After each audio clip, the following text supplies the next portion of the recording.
Bonjour. Depuis ce matin, les enseignants se sont rassemblés en Iran, dans l'ensemble du pays, et à Téhéran et également en province, pour protester contre les conditions déplorables dans lesquelles ils vivent. Ces manifestations se déroulent dans plusieurs pays, plusieurs villes du pays comme Mashhad, Ispahan, Tabriz, Ardebil, Sanandaj, Marivon, Ahvaz, Boucher, Shiraz, Qom, Damran, des villes du nord au sud du pays, de l'est à l'ouest.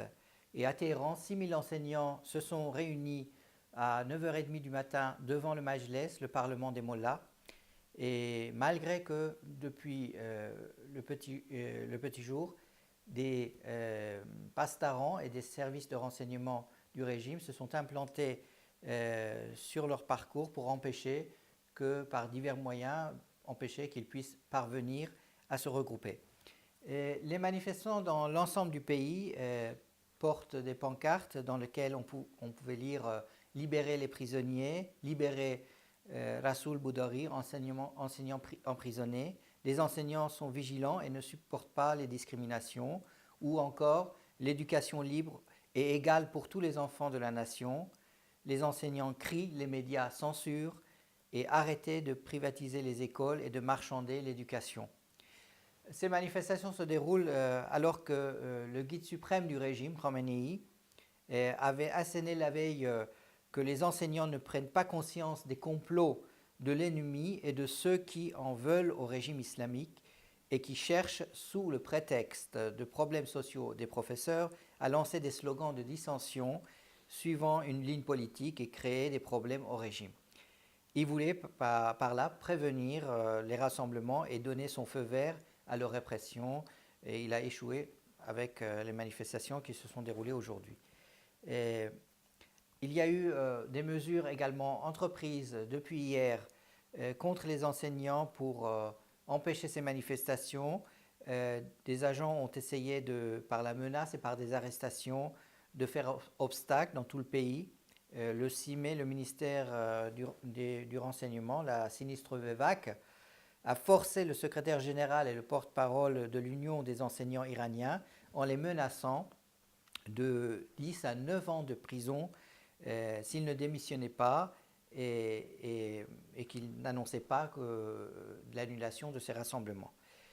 De même, plusieurs professeurs et militants à Téhéran et en province ont été convoqués par le VEVAC et menacés de sanctions s'ils participaient à la manifestation du 7 mai. La présidente élue du Conseil national de la résistance iranienne, Mme Mariam Rajavi, a rendu hommage aux professeurs et aux enseignants épris de liberté en Iran qui, malgré les conditions de répression et de menaces sur leur vie et leur famille, ont bravé l'interdiction et ont manifesté aujourd'hui. Et d'un autre côté, elle a appelé, elle les a encouragés à ce qu'ils réclament leurs droits légitimes et a encouragé et a demandé aux jeunes, aux étudiants, aux élèves de se joindre à leurs professeurs et enseignants et de cette manière-là exprimer leur solidarité avec ce mouvement. D'autre part, il y a depuis 4 jours une grève de la faim dans la prison de Gohardasht, dans la ville de Karaj, grève suivie par une dizaine de prisonniers qui se solidarisent avec les manifestants, les enseignants et aussi les ouvriers arrêtés. Ces personnes en fait en grève, ce mouvement de grève, protestent tout particulièrement contre le transfert de l'enseignant Rasoul Boudari en cachot et en isolement.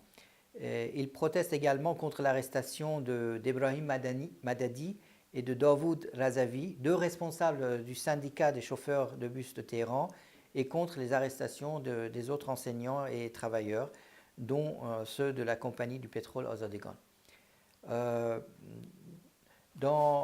Ces dernières personnes ont été arrêtées en fait par des agents du renseignement pour avoir manifesté contre les licenciements massifs et ont été D'ailleurs, l'ensemble des grévistes ont été remplacés par des personnes qu'ils ont fait venir d'ailleurs. La répression et la pression sur les enseignants et les travailleurs continue et se durcit, mais malgré cela, ces mouvements continuent à prendre de l'ampleur et le régime craint énormément une généralisation de ces manifestations. Voilà pour les dernières informations que nous avons reçues. Donc, pour ce point de presse, si vous avez des questions éventuelles sur ces mouvements et ces manifestations en Iran, vous pouvez envoyer vos questions sur le Twitter de CNRI France. Je vous remercie et bonne journée.